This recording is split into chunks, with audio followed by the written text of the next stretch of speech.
Today's goal is I can estimate the perimeter and area of irregular figures on a grid when you cannot break them into common figures. Also, I can use correct units. Go ahead and write an essential question at this time on your note sheet. 2 vocab words to refresh our memory on. Perimeter is the distance around an object, and area is the number of square units an object covers. So we've been working with polygons where we could calculate the perimeter and the area very easily. Well, now we're working with figures that aren't polygons. And the idea is, for example, Lake Superior. If you were asked to find the perimeter or the area of this figure, it might not be as easy. So we're going to use the strategy of laying a grid over a figure to help us. And we're using a grid because a grid is made up of squares.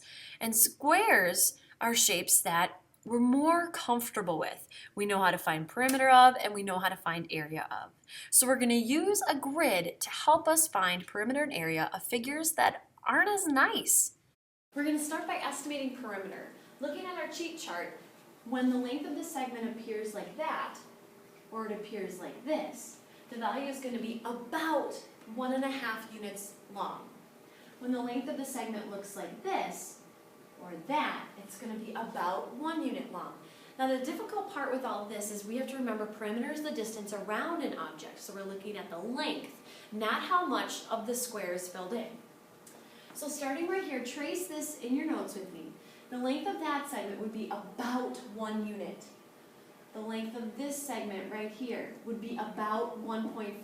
And think about this, 6th graders. It's curved, right? If we were to uncurve it and bring it up so that it perfectly fit on the sides of our grid, it would take up this whole part and then a little bit more. So that's why it's 1.5 in length.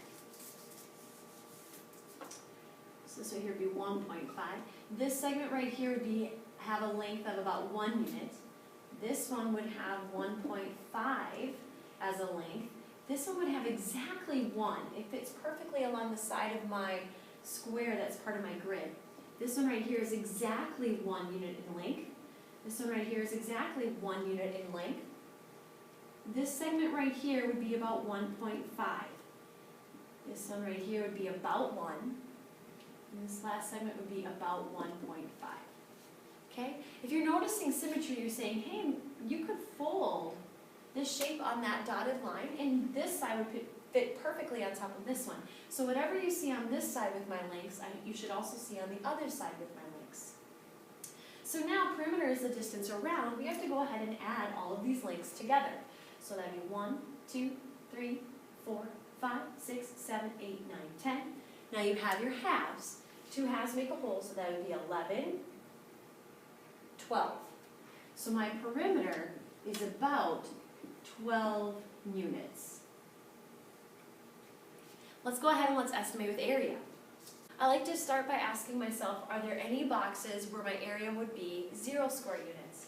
And I don't see that in this shape, so I'm going to go to my halves, and I'm now going to look for boxes that would have half a square unit of area. And I'm going to shade it in. So there's one, there's one, there's one, there's one, there's one. There's one,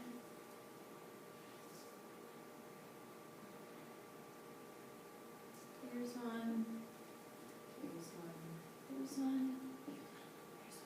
And now the rest to me would have exactly 1 square unit of area or about 1 square unit of area. So I'm just going to mark those with X's and count. 1, 2, 3, 4, 5, 6, 7, 8.